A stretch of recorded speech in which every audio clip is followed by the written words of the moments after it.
मैं आज भारत सरकार अधिनियम 1858 गवर्नमेंट ऑफ इंडिया एक्ट 1858 की चर्चा करूंगा।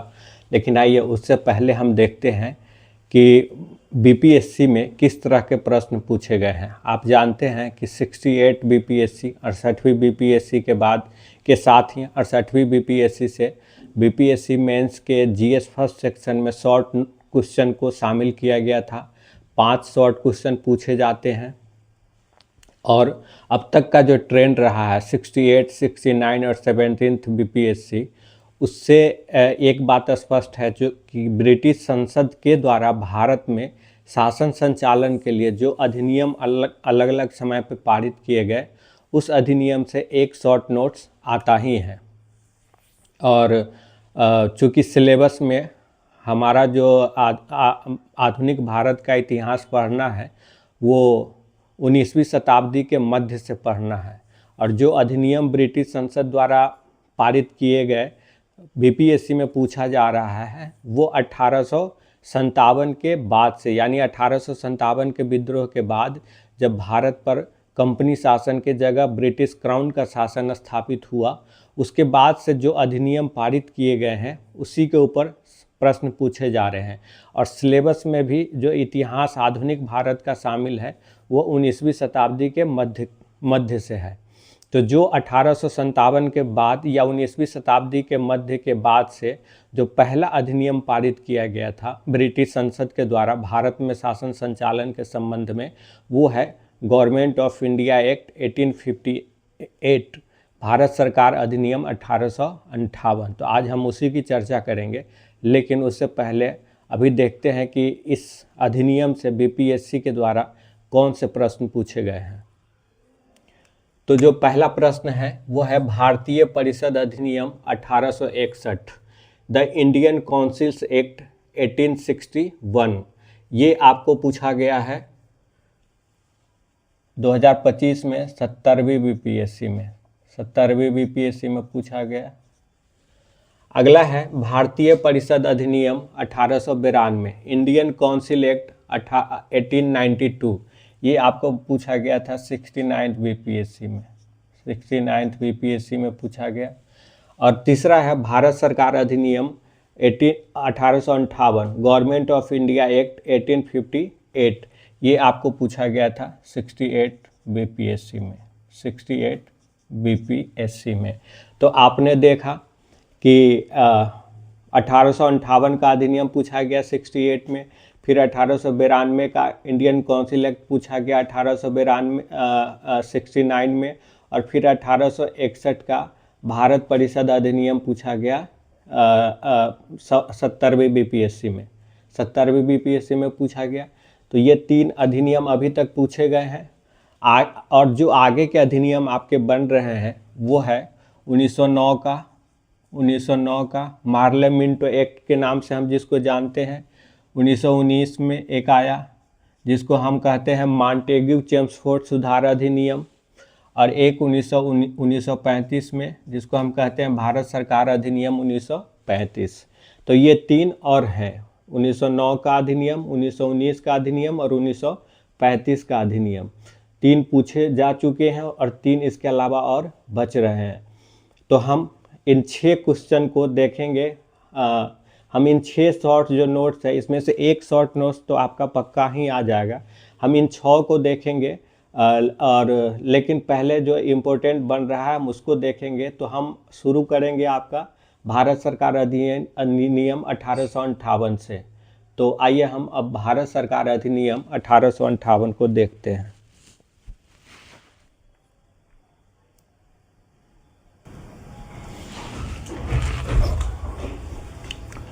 हम भारत सरकार अधिनियम को 2 हिस्सों में बांट कर देखेंगे। पहला तो हम ये देखेंगे कि इस अधिनियम को ब्रिटिश संसद द्वारा पारित किए जाने के कारण क्या थे। पहला हम कारण को देखेंगे कि अधिनियम को पारित किए जाने का कारण क्या था, क्योंकि आप आंसर जब आप लिखेंगे तो सिर्फ उसके अधिनियम के प्रावधान लिख देना पर्याप्त नहीं होता है। आपको उन परिस्थितियों का भी संक्षेप में उल्लेख करना पड़ेगा जिन परिस्थितियों की वजह से ये अधिनियम पारित किया गया था, तभी आपका आंसर पूरा हो पाएगा। तो सिर्फ अधिनियम के प्रावधान नहीं लिखना है, उस अधिनियम के पारित किए जाने की जो परिस्थितियां थी, जो कारण थे, उसको भी संक्षेप में उसका भी उल्लेख करना है। तो पहले हम कारण को देखेंगे और फिर हम इस अधिनियम के जो विभिन्न प्रोविज़न थे, प्रावधान थे, उसको देखेंगे। और ये प्रावधान हम दो संदर्भों में देखेंगे, भारत के संदर्भ में और ब्रिटेन के संदर्भ में। यानी इन प्रावधानों के तहत, इन प्रावधानों का उद्देश्य तो भारत में शासन संचालन की स्थिति को ही मजबूत करना और उसमें परिवर्तन लाना था, ताकि भारत पे जो ब्रिटेन की पकड़ थी उसको और मजबूत किया जा सके। उद्देश्य तो यही था, लेकिन इस उद्देश्य को पूरा करने के लिए भारत के भीतर जो प्रशासन की व्यवस्था थी भारत को लेकर के, उसमें क्या परिवर्तन किए गए। और दूसरा, हम उन प्रावधानों को देखेंगे जो भारतीय प्रशासन के संदर्भ में ब्रिटेन के भीतर परिवर्तन किए गए थे। तो इन दोनों संदर्भों को हम देखेंगे। आइए पहले हम कारण देखते हैं। पहला कारण है विद्रोह। आप जानते हैं कि 1857 का विद्रोह हुआ, 1857 का विद्रोह। और इस विद्रोह में, यह विद्रोह इतना ताकतवर था कि लगभग ब्रिटिश शासन उखड़ चुकी थी। और लॉर्ड कैनिंग का वो प्रसिद्ध स्टेटमेंट, जो लॉर्ड कैनिंग उस समय गवर्नर जनरल था, उसका आप वो प्रसिद्ध स्टेटमेंट है कि अगर भारतीय जमींदारों ने हमारा साथ नहीं दिया होता तो इस तूफान में हम उड़ गए होते। तो ये विद्रोह इतना ताकतवर था कि विद्रोह के बाद ब्रिटेन में, जो ब्रिटेन की संसद थी और ब्रिटेन के जो अलग अलग राजनीतिक दल थे, उनमें चिंता पैदा हो गई कि भारत में ब्रिटेन जो कंपनी का शासन है, अगर वो इसी तरह चलता रहा तो जो भारत जैसा मजबूत उपनिवेश ब्रिटेन के पास है वो ब्रिटेन के हाथ से निकल जाएगा। तो एक तो कारण ये था 1857 का विद्रोह। और इस विद्रोह में ये माना जा रहा था ब्रिटेन के भीतर कि कंपनी की जो नीतियां थी वो नीतियां ऐसी थी जिसकी वजह से ही ये विद्रोह हुआ। तो इस अधिनियम को पारित किए जाने का एक कारण तो 1857 का विद्रोह था। दूसरा कारण था पूंजीपतियों का दबाव। पूंजीपतियों का दबाव, आप जानते हैं कि 1813 के अधिनियम के द्वारा, 1813 के अधिनियम और फिर 1833 के अधिनियम, 1813 के अधिनियम द्वारा भारत के संदर्भ में मुक्त व्यापार की नीति लागू की गई थी। मुक्त व्यापार की नीति, मुक्त व्यापार की नीति, मुक्त व्यापार नीति लागू की गई थी। यानी 1813 से पहले के अधिनियम से पहले भारत के साथ व्यापार करने का अधिकार जो है सिर्फ ईस्ट इंडिया कंपनी के पास ही था, वही भारत के साथ व्यापार कर सकती थी। ऐसा उसे ब्रिटेन की महारानी और संसद के द्वारा ऐसा उसे अधिकार प्राप्त था। लेकिन 1813 के अधिनियम, आप जानते हैं कि 18वीं शताब्दी के मध्य में ब्रिटेन में औद्योगिक क्रांति होती है और उस औद्योगिक क्रांति के बाद ब्रिटेन में पूंजीपतियों का उभार होता है और वो पूंजीपति अपना सामान भी अब भारत में बेचना चाहते हैं। तो इसी दबाव में 1813 के मुक्त व्यापार का नीति आता है। लेकिन क्या होता है कि इसके बावजूद शासन तो कंपनी के पास ही रहता है। तो जो ब्रिटेन के पूंजीपति होते हैं उनको ऐसा लगता है कि कंपनी जो है वो मुक्त व्यापार की जो नीति है उसका ठीक से संचालन नहीं कर पा रही है। और इसीलिए ब्रिटेन के जो पूंजीपति होते हैं उनकी ये इच्छा होती है कि कंपनी के शासन को समाप्त कर दिया जाए और भारत पर भी सीधा ब्रिटिश संसद का नियंत्रण पूर्णतः स्थापित कर दिया जाए और भारत का शासन जो है वो ब्रिटेन के संसद के अधीन या ब्रिटेन की जो क्राउन है उसके अधीन ले आया जाए। पूंजीपतियों का ऐसा सोचना था कि इससे हमें अधिक लाभ होगा, हम अधिक अपना वस्तु व्यापार भारत के साथ कर पाएंगे। तो एक पूंजीपतियों का भी दबाव था। तीसरा, राजनीतिक दलों की भूमिका। हमने अभी बताया भी था आपको कि राजनीतिक जो दल थे ब्रिटेन में, विभिन्न राजनीतिक दल, उनको ऐसा लगने लगा था कि अगर कंपनी के शासन का इसी तरह का संचालन होता रहा तो भारत जैसा उपनिवेश ब्रिटेन के हाथ से निकल जाएगा और सभी राजनीतिक दल, ब्रिटेन में जो अलग अलग राजनीतिक दल थे उन सभी राजनीतिक दलों को ऐसा महसूस होने लगा था कि भारत में कंपनी की जो शासन की नीति है वो नीति ठीक नहीं है और इसको समाप्त किया जाना आवश्यक है। तो ये राजनीतिक दलों की भूमिका, एक औद्योगिक क्रांति का प्रसार।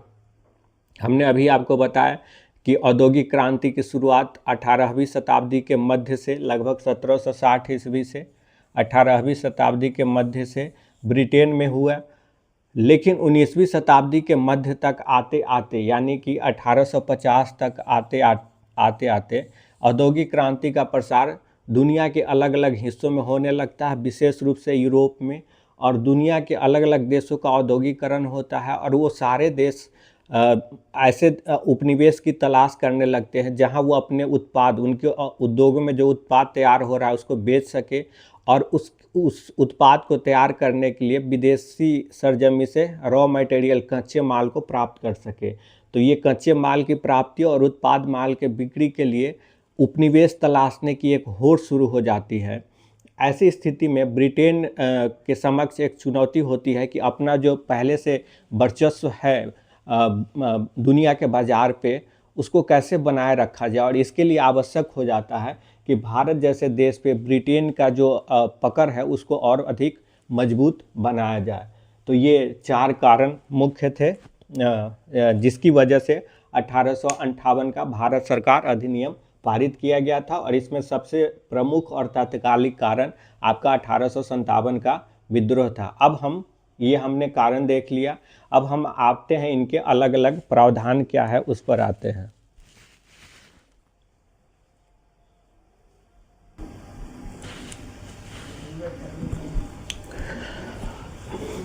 भारत सरकार अधिनियम 1858, गवर्नमेंट ऑफ इंडिया एक्ट 1858 के जो प्रावधान है हम उसको देखते हैं, 2 संदर्भों में देखते हैं। जो प्रावधान है उससे भारत के भीतर क्या परिवर्तन किया गया शासन में, भारत के भीतर शासन में क्या परिवर्तन किया गया, और भारत पर शासन के लिए ब्रिटेन में क्या जो व्यवस्था थी उसमें क्या परिवर्तन किया गया।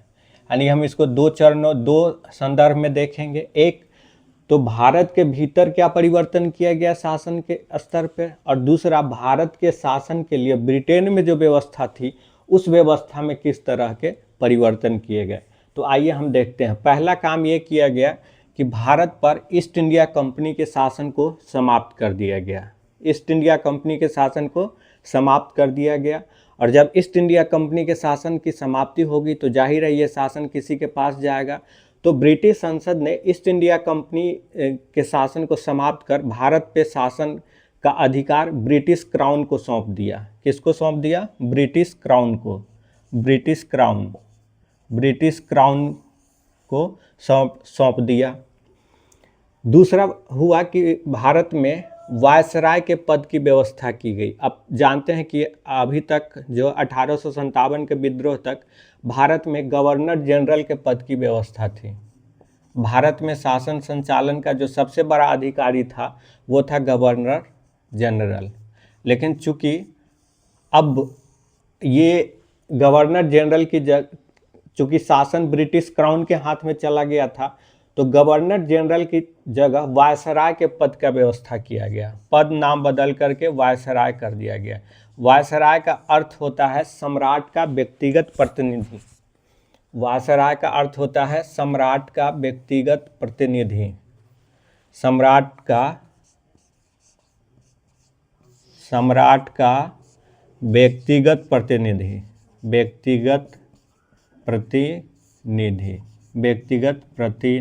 सम्राट का व्यक्तिगत प्रतिनिधि। तो चूंकि शासन क्राउन या सम्राट के हाथ में चला गया था, तो इसीलिए भारत में उसके प्रतिनिधि के रूप में ये गवर्नर जनरल काम कर रहे थे। इसीलिए इसका नाम बदल के क्या किया गया? गवर्नर जनरल का नाम बदल के वायसराय कर दिया गया, जिसका अर्थ होता है सम्राट का व्यक्तिगत प्रतिनिधि। और इस 1858 के अधिनियम के द्वारा जो पहला वायसराय नियुक्त किया गया वो लॉर्ड कैनिंग, जो कि 1857 के विद्रोह के समय भारत के गवर्नर जनरल थे, उसी को 1858 के अधिनियम के तहत भारत का पहला वायसराय नियुक्त किया गया, लॉर्ड कैनिंग को। अब यहाँ क्या किया गया ब्रिटेन में, उसको बाद में हम देखेंगे। चलिए, वायसराय ख़त्म कर दिया गया। फिर एग्जीक्यूटिव काउंसिल, अब जो वायसराय था उस वायसराय को सहायता देने के लिए उसके एक सलाहकार बोर्ड का गठन किया गया। एक सलाहकार बोर्ड का गठन किया गया, सलाहकार बोर्ड। और जो सलाहकार बोर्ड के सदस्य थे, इन्हीं सदस्यों को अलग अलग विभाग के प्रमुख के रूप में भी काम करना था। विभिन्न विभागों के प्रमुख के रूप में भी काम करना था। तो एग्जीक्यूटिव काउंसिल या कार्यकारिणी परिषद जो वायसराय की सहायता के लिए बनाई गई थी, उसके जो सदस्य थे उनको विभिन्न विभाग के प्रमुख के रूप में भी काम करना था। और एग्जीक्यूटिव काउंसिल या कि कार्यकारिणी परिषद में निर्णय जो थे वो बहुमत के आधार पर होने थे। कार्यकारी परिषद में जो निर्णय लिए जाने थे, निर्णय वो बहुमत के